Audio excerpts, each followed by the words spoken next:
আসসালামু আলাইকুম এভরিওয়ান, আশা করি আপনারা সবাই ভালো আছেন। আপনারা সবাই কেমন আছেন? আজকে আমি রোজা ইফতারিতে আমি গরু মাংস বিরিয়ানি রান্না করব। এর জন্য আমি এখানে 1 কেজি গরু মাংস কেটে ধুয়ে পরিষ্কার করে নিয়েছি, আর এখানে দিয়ে দিয়েছি 1 চামচ লবণ।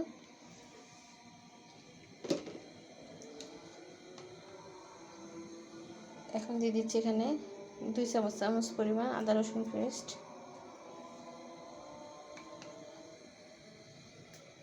আর 1 চামচ দিয়ে দিচ্ছি আদা রসুন পেস্ট। এখন এর মধ্যে দিয়ে দিচ্ছি রাঁধুনি বিরিয়ানি মশলা 1 চামচ।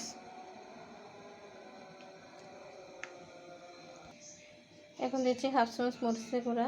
এখন আমি গরুর মাংসটা ভালো মতো ম্যারিনেট করে নিব। হাত দিয়ে ভালো মতো ম্যারিনেট করে নিচ্ছে।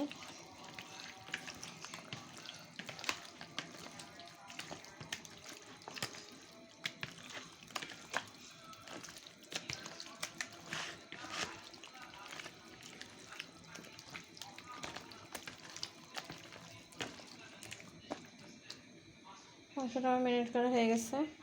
এখন ফিরে আসছি আধা ঘন্টা পর। গরুর মাংস বিরিয়ানি রান্না করেছি। এখানে আমি 5-6টা আলু কেটে নিয়েছি। এখন আলুটা আমি ভেজে নেব তেলে। একটা কড়াইতে আমি তেল দিয়ে দিয়েছি।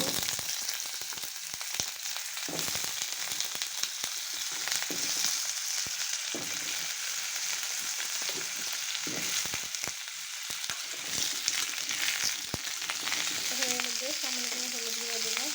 এখন এর মধ্যে দিচ্ছি সাধারণ লবণ,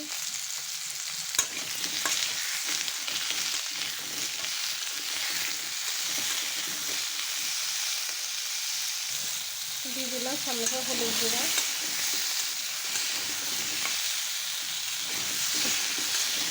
যেন আরও কিছু কালার আছে।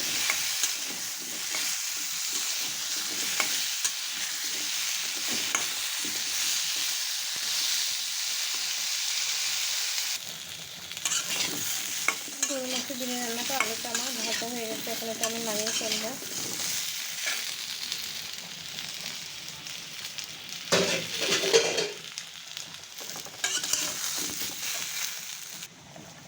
গরু মাংস বিরিয়ানি রান্না করার জন্য গরু মাংসটা রান্নার জন্য আমি একটা পাতিলে বসিয়ে দিয়েছি। চুলার মধ্যে পেঁয়াজ কেটে নিয়েছি, পেঁয়াজটা ভেজে নেব। পেঁয়াজটা আমি ভেজে নেব। আর এখানে মাংসটা তো ম্যারিনেট করে রেখেছি। পেঁয়াজটা আমার বেরেস্ত হয়ে গেছে। এখন আমি ম্যারিনেট করে রাখা মাংসটা দিয়ে দিচ্ছি।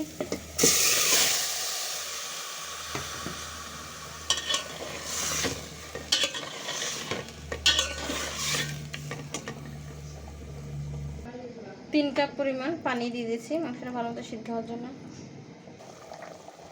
আমি আরও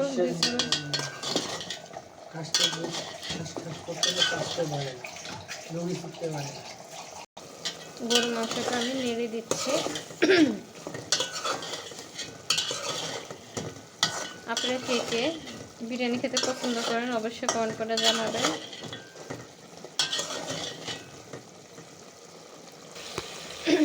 গরুর মাংসটা ভালো মতো কষানো হয়ে গেছে। এখন এর মধ্যে আমি দিয়ে দিচ্ছি ভেজে রাখা আলুগুলি।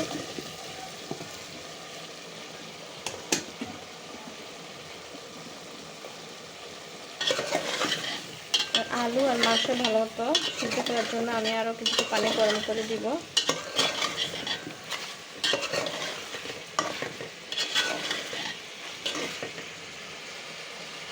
মাংসটা সিদ্ধ করার জন্য মাংস সিদ্ধ করার জন্য আমি এখানে টোটাল 5 কাপ পানি দিয়েছি।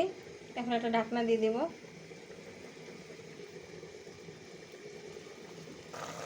বিরিয়ানি রান্না করা মাংসটা আলুটা আমার সিদ্ধ হয়ে গেছে। এখন আরও কিছুক্ষণ কষিয়ে নিয়ে আমি এটা নামিয়ে ফেলবো।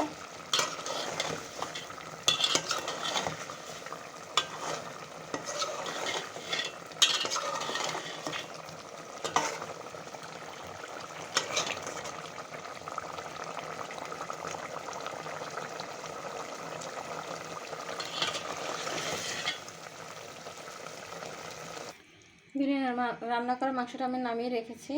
এখন আমি এখানে একটা পাতিলের মধ্যে পেঁয়াজ নিচে বেরেস্তা করার জন্য এখন দিয়ে দিচ্ছি পরিমাণ করে সয়াবিন তেল।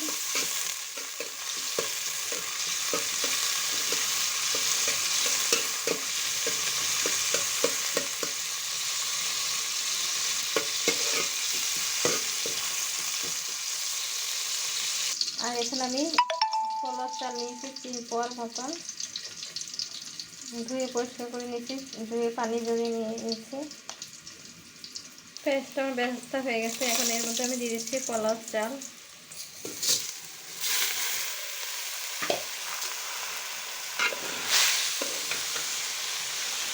বেশি ভাজা হয়ে গেছে।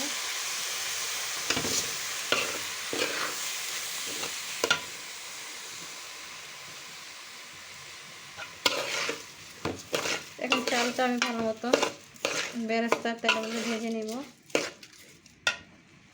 এর মধ্যে দিয়ে দিচ্ছি লবণ 1 চামচ, দিয়েছি কাঁচামরিচ। চালটা ভালো করে ভেজে নেব। এখন এর মধ্যে আমি আরও অর্ধেকটা পরিমাণ বিরিয়ানি মশলা দিয়ে দিয়েছি। আর চালটা আমি ভালো করে ভেজে নিচ্ছি। পুরো 1 প্যাকেট বিরিয়ানি মশলাই আমি পুরোটাই দিয়ে দিচ্ছি, অল্প একটু আছে শুধু।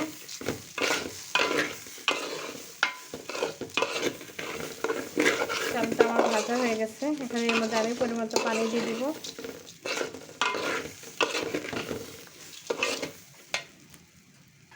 পোলাও চালটা ভালো মতো ভাজা হয়ে গেছে। এখন এর মধ্যে আমি দিয়ে দিচ্ছি পরিমাণ মতো পানি।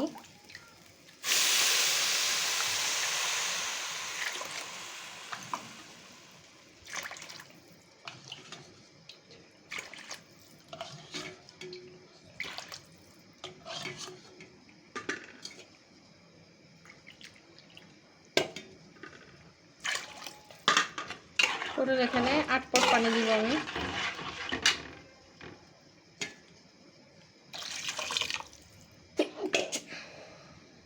আমার টক দই নেই, তার জন্য এখানে আমি গুঁড়া দই গুলিয়ে লেবু দিয়ে নিচ্ছি টক দইয়ের মতো করার জন্য।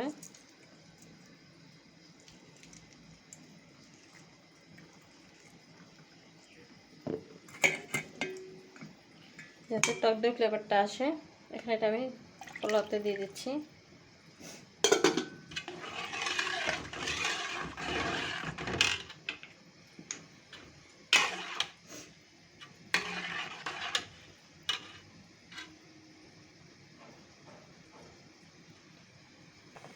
বিরিয়ানিটা আমি নেড়ে দিচ্ছি।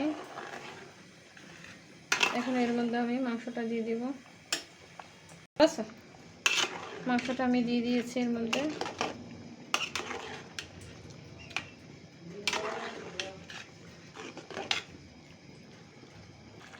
বিরিয়ানিটা আমার হয়ে আসছে, নেড়ে দিচ্ছি।